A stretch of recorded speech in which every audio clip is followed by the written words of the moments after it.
welcome back to the Getting Grip podcast. Not much going on in the tennis world at the moment. Well, I mean there is, but in our opinion, no. There was that Chinese guy, wasn't there, that won? That's the first Chinese player to win a ATP event. So, woo! Sorry, I had to do it, seeing as that is his name. That is a terrible joke. Sorry, I had to do it. And then there was another event going on in Montpellier. I think Sinner won that one. So there's a little bit going on. But seeing as we are at this kind of, I don't know if it's a crossroads, so to speak, but we do have the two of the GOATs level on 22, as we like to have been reminded when Djokovic won the Australian Open with that jacket that we loved.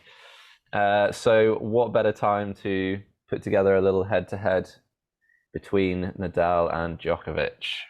So we're going to do the normal format. We're going to go 3 sort of tangible attributes, like different shots, stuff like that, and then 3 non-tangibles, just like stupid stuff that we can think of. I've got a few. You really sell it with that. You really, yeah. We're just going to say 3 absolute pieces of rubbish and just see what it's like. Yeah. I'll just hang on. Let me get some alcohol. This will make this call way more interesting. 3 attributes that we can maybe relate to a little bit more, shall we say, rather than just an incredible forehand that none of us can do. Much better. There we go. Much better. Smashed it. So Merlin's going to take Djokovic's side. I feel like you've done that because, you feel like he's...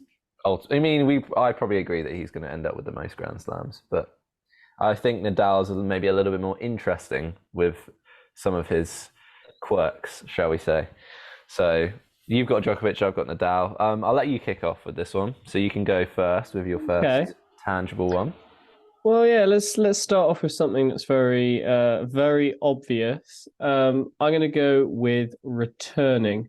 So Djokovic's returns are, without a doubt, one of the best in the game ever. So when we're talking about, obviously, him having GOAT status in terms of, the most Grand Slams, will he make the most Grand Slams? Doesn't really matter because he's always going to be known as one of the great returners of the game. And obviously, I picked this and him because there's another person who's one of the great returners of the game. He might not have been quite as successful as Novak Djokovic, but he is a long-term friend of Novak Djokovic, grew up with him, same age. Wonder if you can guess who that is. Anyway, I'll leave that one for you. I won't say his name. Every but the time. Point being, of course. But the point being, with these returns, takes the ball early, steps in nearer into the court, over that baseline, that sort of thing, a short swing, it makes a difference, especially in these big games. And sometimes I think it comes down to his focus. You watch the way he widens his eyes before he watches that serve come over the net. That there's a little bit more of a keying yourself in, setting yourself up for that reaction. And that's how people need to see returns more as reactions. But just absolutely astounding. Yeah. Well, I can't disagree. He is the greatest returner of all time. Yeah. So, and the stats prove it as well. Well, I'm only going to give him a 97 for that one. A 97 for returns. I think that's quite generous, but also you could be thinking he's the best of all time. Surely someone could be better. Well, maybe someone will be. I'm going to leave that room open. Interesting. Okay, I might have to lower my score slightly. I got quite overexcited. If you're already giving him 97 for that. So, I'll kick it off with the first one for Rafa, which is going to be his forehand. Yeah, of course. One of the greatest forehands, I think, and most unique forehands the game has ever seen. Again, just gives him so much dominance in terms of court position, that down the line forehand specifically with the amount of spin that he's able to generate. I don't think we'll ever see a shot like that with that much spin and consistency and margin.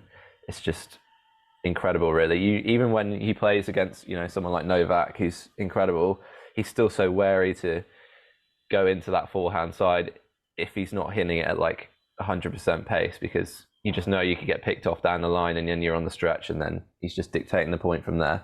So, yeah, that forehand for me is perhaps the best forehand I think I've seen, actually. And I do love Federer's forehand as well, of course. But yeah, Rafa's is just unique. Point.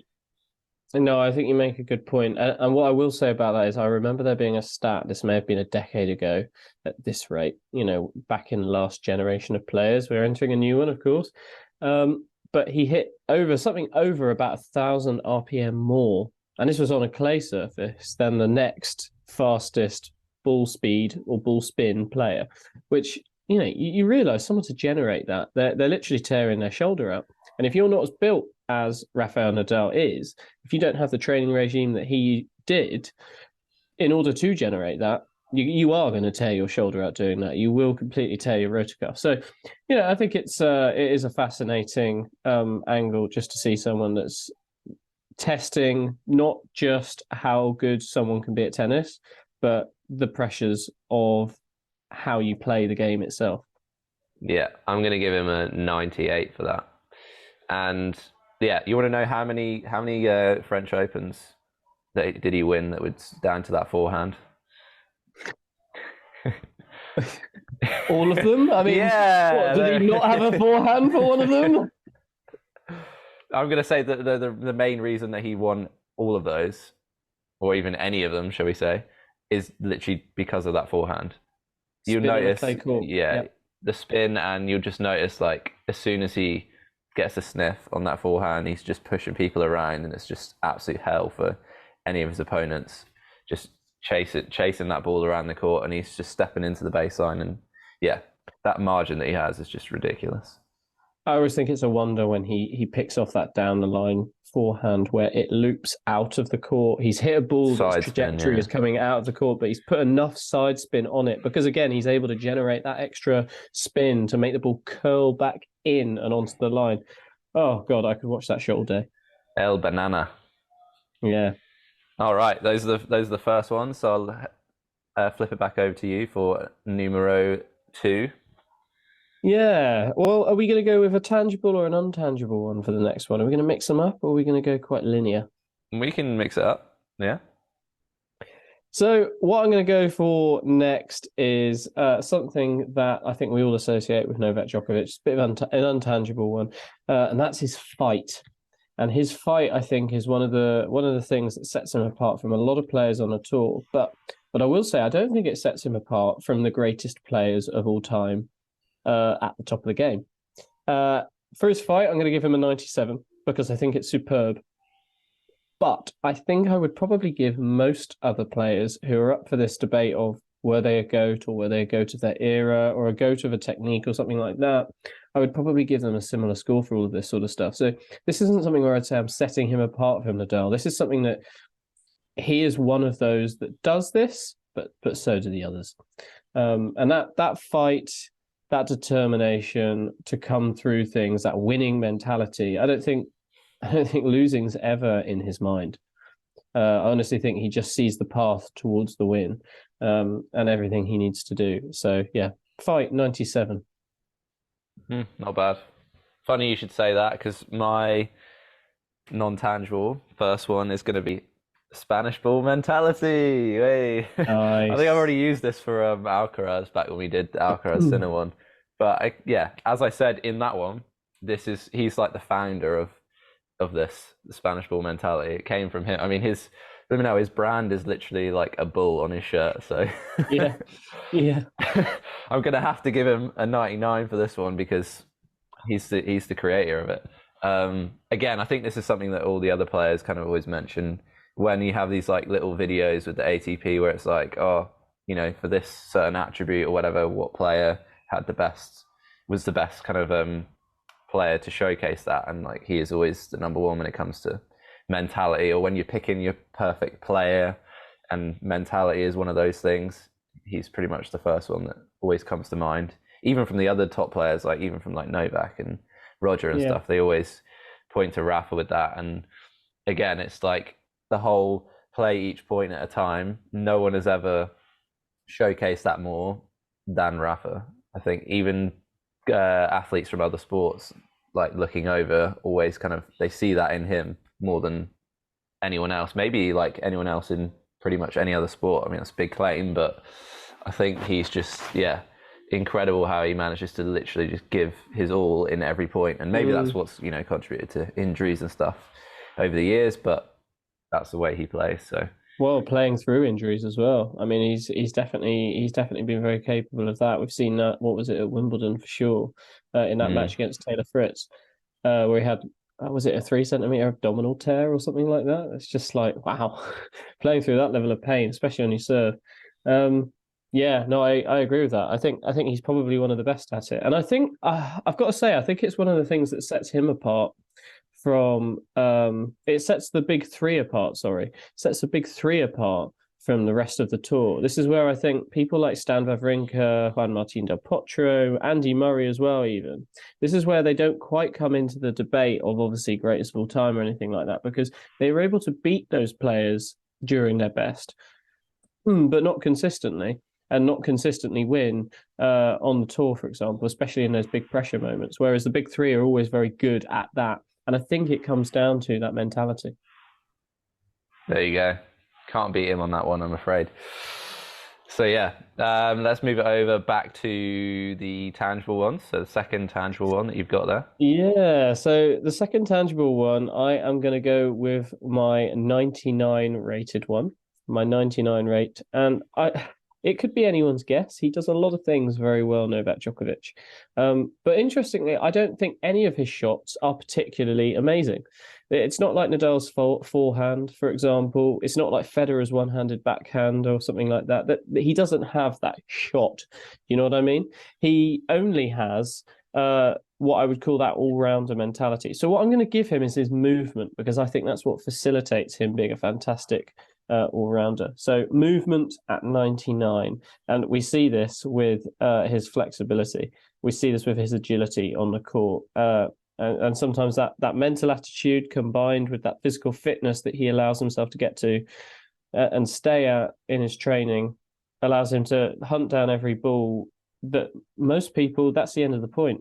Novak Djokovic, that's just another forehand. Yeah, I think he was also one of the first players I saw like sliding on like hard courts. I mean, he slides on grass as well, which was like quite strange. But that all kind of came into that movement that he pride himself on, like being able to stretch and use that flexibility and then be able to get straight back into the court again.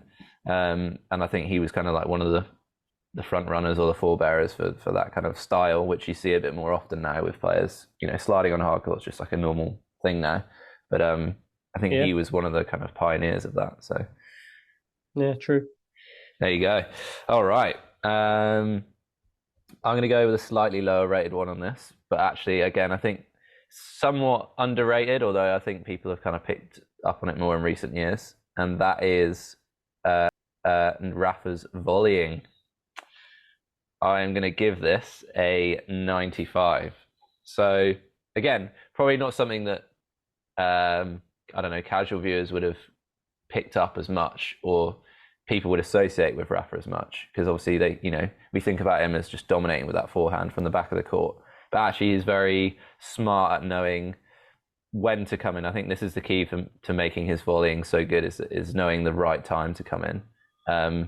And again, I think he changes his grip as well a little bit, like he moves his hand up the racket again to give him a little bit more control. Don't see that with many players, but how many times do you really see him like beaten that much at the net? You don't really see it. Like he's winning at least 60% of the points at the net, which is pretty high, because like when you look at the stats, normally it's like 50% is like going pretty decent, but he just picks the time when to come in the net, and again he just kills it off with like that great little bit of slice that he gets on those volleys, kills it dead in the court. And I just think again that can be somewhat underrated, but again there's another like major reason why he's won so many Grand Slams. And probably more important these days when he can't sort of dominate from the back as much because of his That's exactly age. what I was going to add. That's exactly what I was going to add. I think that was what was instrumental in him adapting his game to the age, for example, and being able to continue a run as he got. Yeah, again, we're talking about him like he's like 70 years old, into his 30s, where recovery is a harder thing to do. The performance never really changes, when you get a little bit older, but that recovery after a good performance will, it might affect more and more performances down the line. So it's important to remember that. But yes, you're right. I think that is an understated part of Nadal's game. There you go. All right. So 2 tangibles down. On to our second non-tangible one. Well, I'm going to follow suit with the last tangible one I gave, and that is related to his movement, and it's particularly going to be his stretchiness. Novak Djokovic is renowned, obviously, for being able to get to many balls. There is a meme that is vastly used around the world of Novak Djokovic stretching to get to a tennis ball, where he's basically doing the splits and looking like he's, oh God, there's all sorts of things that they've made it look like he's doing. But yes, I'm going to give that a 99 because, again, I don't think any player has ever been as flexible as he is. He looks like he's not made out of human stuff anymore. I don't know how long those muscle fibers are or how elastic they are, but I think we need to study them. And that might be the medical researcher in me talking, but yeah, I want a vial of whatever that is in his muscles. Yeah, it hurts just to look at it sometimes. Just to get in that position, I'm like, yeah, I couldn't even imagine being able to do that. Well, I can't get into that position static, whereas he's doing it on the movement, maintaining stability and hitting a tennis ball. Yeah, it's like he's got the flexibility of like a ballerina. It's just, yeah. Again, that's not something you see from many players, is it really? I think Alcaraz is actually pretty flexible for a guy who's quite muscly or muscle bound, shall we say, but like you just don't see that level of flexibility from. We're seeing a little bit from Sinner, actually. Yeah, a little bit, yeah. Well. And that's one of the things I quite liked about him when we started to see him emerge, because you started to get that same feel of maybe a generation of players that are going to start moving like that to the ball, making tennis even more athletic. But yeah. There you go. Well, Rafa can't compete with that flexibility. But one thing no one can compete with Rafa in is superstitions. Oh yeah. Brilliant. If I could give him 100, I would.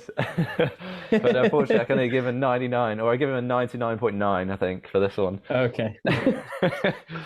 God, where do we even begin with this? Yeah, like even with his bottle preparation, right? It's there's like a certain angle it has to be. I'm not sure exactly what that angle is, but I believe it's when he's serving that the label has to face the direction he's serving. I believe that's okay. the superstition there. So yeah, he sat down. He's had his little drink. So he's put his bottles down in the perfect angles. And then he's got to get up, and then he's got to walk and sort of avoid the lines. At least I think most of the time. And then he'll get to behind the baseline. And then either if he's serving, then you're in for a treat because he's got to adjust the hair. He's got to adjust the shirt, the shorts. There's the whole face routine. Yeah, the eyebrows, the nose. Wick the sweat off again because he's always dripping with sweat. And then again, if he's returning, he's God knows how many little adjustments he's making before every single point. God, it looks so tiring. But actually, on a serious note, it is actually probably like, again, another very important aspect of his success because it enables him to refocus point to point. So we talk about, like in the previous bit where we were talking about his mentality and being able to take 1 point at a time, having these kind of superstitions and sort of enables him to reset almost after each point and then just go again, forget about what's happened in the previous point.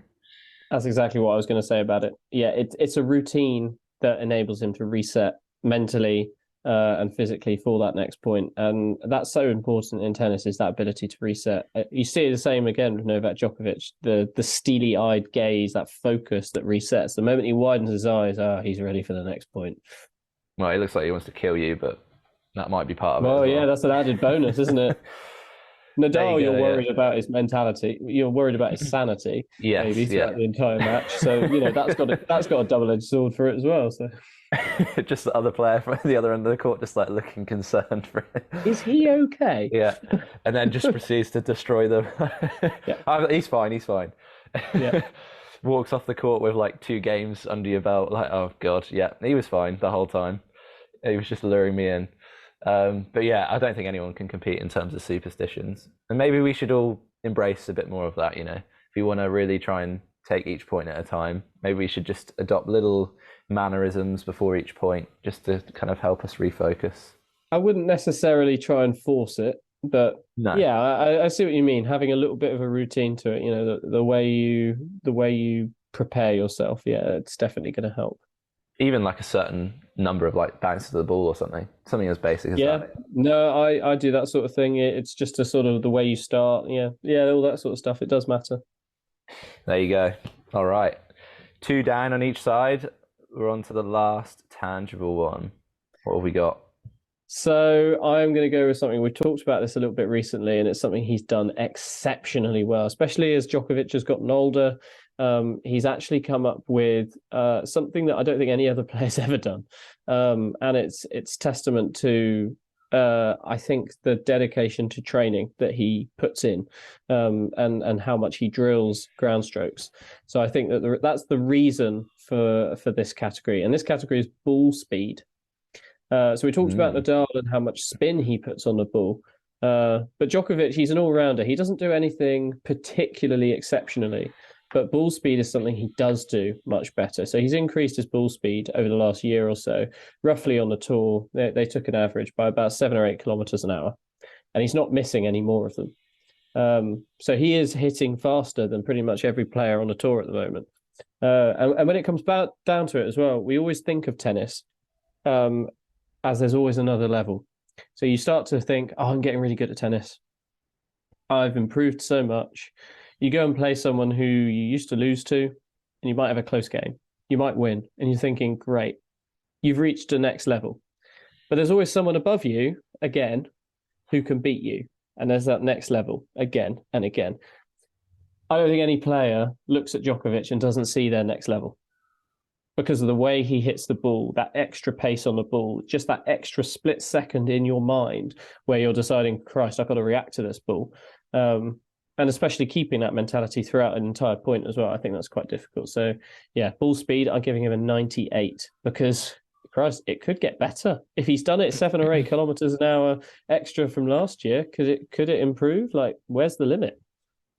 Yeah, I remember when he played Rublev at the Aussie Open, and Rublev's normally someone who gets angry, right? Because he's like, oh, I could be doing better here. He just like gave up. He was like, oh, mate, this is the next level, and like, I just can't compete with this. Whilst I admire the realism, I also thought that he was a little bit of a wet flannel. He went into that match thinking he was going to lose. I think that's the mentality that means you're never going to be a champion. So, There you go. That's mentality as well, isn't it? Really like actually believing that you can win, as Novak believed when he first came on the tour, when Rafa and Roger were sort of dominating. This little 19-year-old, 18-year-old Serbian's like, nah, I'm going to win the Grand Slams, and it actually believed it. And again, that's all part of it, right? I mean, it might sound like a small thing, but yeah, you got to have that underlying belief there. Otherwise, you've pretty much lost like before you've even started. Yeah. All right, okay. last tangible one for Rafa. So this is one that would have been a higher rating probably a few years ago, and it's becoming slightly more difficult with age. But I'm going to go with physicality, because this is such a big part of his game and the reason he probably injured so much. And I'm going to give him a 97 for this. But I think back when he was in his early mid-20s, when he, prime against Roger in that amazing rivalry, it would have been like 99 at that point, because his speed around the court was just phenomenal. I remember like in those matchups, obviously Federer liked to kind of come into the net and try and dominate that way, and Rafa would just come up with these ridiculous like passing shots, something that we hadn't seen so much of kind of at that time, right? Because it was we were sort of changing styles. We were transitioning from like most players coming into the net and trying to win points that way, to then players becoming a bit more athletic, being able to chase down balls and hit incredible passing shots, where now it's like it's always an afterthought to come to the net almost, because you're like, this has to be like a perfect approach shot. Otherwise, they're just going to hit it past me. And again, I think Rafa was one of the kind of the front runners for that in kind of the modern era of tennis, and being able to just chase down any ball pretty much and like be a wall from the back of the court, as a lot of players now kind of pride themselves on, not being able to be beaten from the baseline. So yeah, I think physicality is definitely, again, another one of those major attributes. And again, I think that was another major reason for him winning all those French Opens, was because you just see this guy at the other end of the court and you're like, how the hell am I even going to get this past him? I might win like 1 point, but what does it take to win that 1 point? Like, just like the most grueling rally ever in the dirt, and then yeah, you get 1 point, and then before you know it, the game's gone. And then how many sets did he win? Like, I don't know, 6-1 or 6-love or something, because he just imposed himself, the physicality, and then kind of the mentality on the other player. So yeah, I think that's just, not so much the last couple of years, but even then, I mean, he still fought through injury, right? But I think especially when he was like in his absolute peak, that was one of the main attributes that he had, physicality. So yeah, 97. Okay, so we have done 3 tangibles and 2 non-tangibles. So we're on to the final non-tangible attribute, and then obviously we'll give our final rating at the very end. So take it away. My final non-tangible, or as you put it very well earlier, stupid thing, is going to be one of Djokovic's greatest psychological weapons, and that is the injury fake out. I'm going to give Djokovic a 95 for his injury fake out game. I believe he's won probably 6 of his 10 Australian Opens by using this injury fake out game.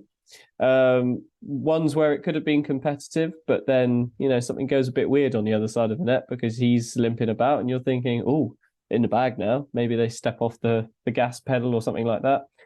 And it was my favourite player that fell prey to that every time, which is very upsetting. But yes, his injury fake out has indeed messed with the psyches of a lot of players.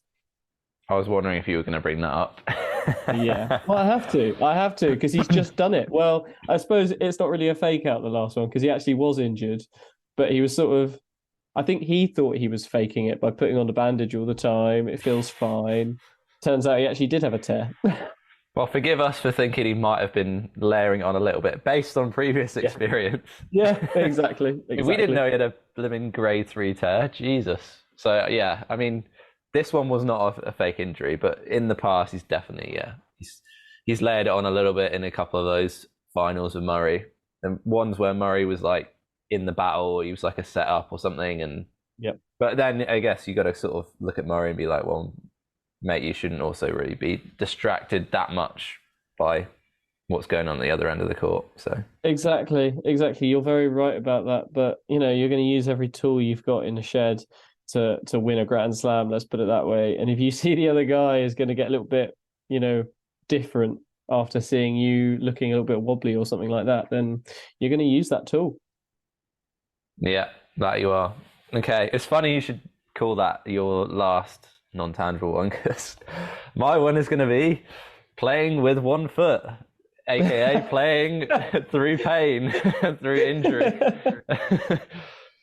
So I'm going to give him a 95 for this one, I think. 95, nice. Yeah, maybe I should give him more, but yeah, well, the French Open obviously was like the main one, right? It was last year where he had those injections in his foot, so he basically couldn't feel, like, I think was it his right foot? I can't remember which one it was, but yeah, he played basically with feeling in 1 foot and through the whole tournament, and managed to win the tournament as well doing that. And I think maybe Djokovic took inspiration from that for his Australian Open. He's like, well, if Rafa's going to do it with 1 foot, then I've got to try and do it with 1 leg. But we've seen this quite a few times from Rafa. Again, probably more recently, like you mentioned the Wimbledon one as well, where he had that tear in his abdominal muscle and still managed to beat Taylor Fritz in 5 sets. And it's like these guys can play through ridiculous injuries that some of us couldn't even like bear to even walk around with, let alone play with, and they can still beat top 10 players or even top 5 players with that injury, which is just like just messes with my head. I think it also demonstrates the amount of adrenaline that goes into those matches. Like you're literally baked in cortisol for those matches where there's so much on the line that of course it's going to dumb the pain down a little bit, but still it's going to be you're going to feel it. Yeah, and they do obviously have pretty like strong injections, but to do that for one match is good, but then to do it for in the Grand Slam you're playing like 7 matches, right? So you got to come back, you got to recover the next day. You probably feel horrendous the next day if you've not got painkillers in you in that recovery, and then you're going to take another injection. You got to go out and play again, and then you got to just repeat it all the way to the very end in best of 5 sets, which is just incredible.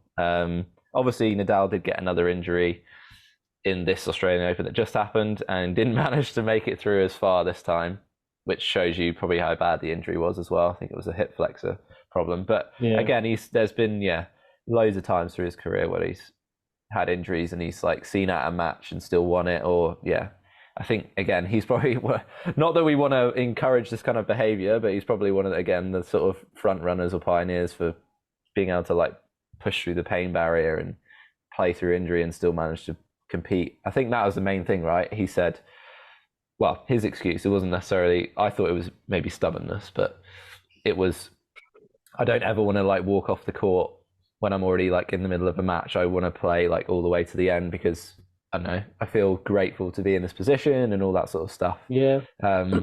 So maybe that's something that players can take from that, but I wouldn't encourage people to do it regularly because I don't know what Nadal's going to be like when he's in his like 50s.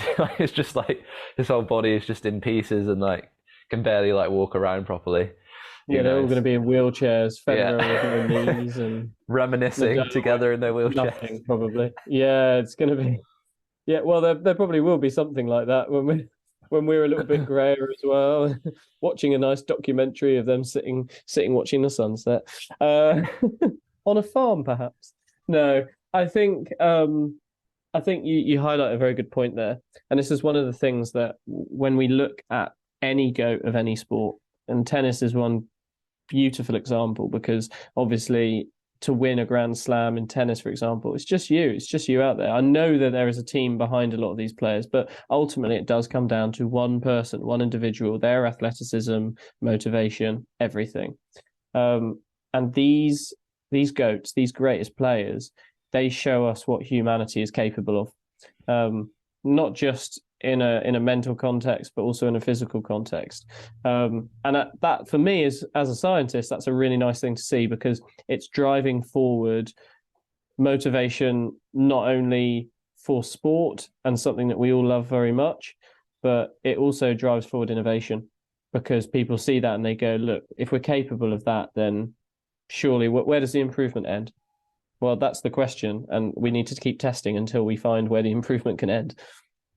Yeah, that's it, isn't it? Like, it's giving people belief that, like, that certain thing is possible, right? Which is maybe one of the biggest hallmarks of, I don't know, being the greatest or one of the greats in whatever sport you're in is, taking that sport to a new level and showing people it's possible, and then that almost becoming the new kind of norm, and then trying to take it on from there. But playing through injury, for example, that can only motivate people. Okay, I've got a bit of an injury. I should be able to push myself, to go for that walk, to get that fitness that may ultimately end up being more beneficial for your health than sitting down and resting that injury, for example.